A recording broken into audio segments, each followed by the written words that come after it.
Senators McCaskill and Gillibrand have worked tirelessly to shed light on the scourge of sexual violence both on our college campuses and in our military. Senator McCaskill and Senator Heller are the lead co-sponsors and worked very, very hard to develop, along with Senators Gillibrand, Grassley, and others, legislation that makes comprehensive changes in the area of campus sexual assault. Thank you for holding this hearing. First, I want to echo the birthday wishes to my friend and colleague, Kirsten Gillibrand, and I want to thank her for her passion and her focus on this issue. We are, when we are united, we are, I think an objective evaluation would say that we are a force to be reckoned with, and we are united on this effort. Along with Senator Heller and Senator Grassley, I want to particularly compliment Senator Grassley and his top-notch staff who have worked with us tirelessly to put together what is truly a bipartisan bill. There has been a lot of give and take that has already gone in to the development of this legislation, and I know all of us look forward to introducing it and moving forward and for its passage next year. In that vein, it's important that we hear from this committee as to your input as to how we can make this bill even better, and I know this hearing will be helpful in that regard. I want to say that this is complicated first because we're dealing with two systems. We're dealing with a Title IX system and we're dealing with a criminal justice system. And the two systems have different goals. The Title IX system, while it is there for the redress of victims, it is there primarily to force college campuses to provide a safe and crime-free and discrimination-free campus. That is the purpose behind Title IX. The criminal justice system, its purpose is in fact to hold perpetrators accountable and put them in prison. And when you combine those two systems, it is confusing and complicated. So what we do has to strengthen Title IX and hopefully provide more victims with the reassurance that they need, the survivors the reassurance they need, that they can in fact avail themselves of the justice that is there in the criminal justice system.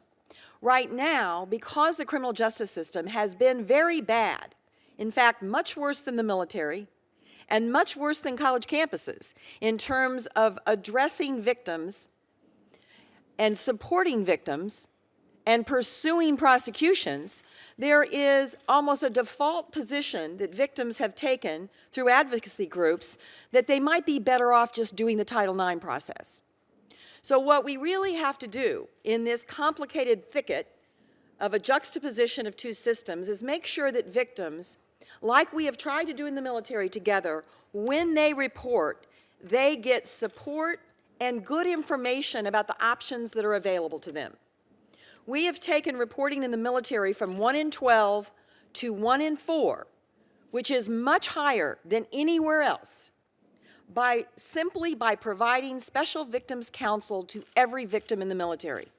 Now, we can't obviously afford the federal government to do that for every victim of every alleged rape or sexual assault in the country. But what we can do is make sure the information those victims are getting in the military is now available to young men and women who are assaulted on college campuses. So they know what their choices are at the moment of reporting.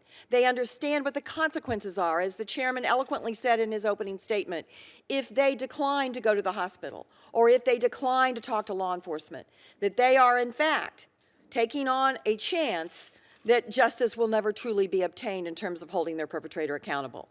So it's in that framework that we've tried to work out a bill that will strengthen the support services for victims, provide them more information, and as I said to college campuses all over my state when I did my tour, it does the college campuses no good to have a great system in place if the students don't know about it. A victim who is assaulted on a Friday night needs to know on that Friday night where she can call and where she can go for confidential support and good information, which then we hope gives her the encouragement to make the choice to move forward in the criminal justice system. I must comment before I leave it to this committee's work to find even better ways we can do this, that I am saddened and angry about the bad journalism in the Rolling Stone concerning an alleged gang rape at the University of Virginia. I am saddened and angry because it is a setback for survivors in this country. This is not a crime where you have rampant false reporting or embellishment. This is a crime that is the most underreported crime in America and will remain so. And our problem is not victims coming forward and embellishing. Our problem is victims are too frightened to come forward.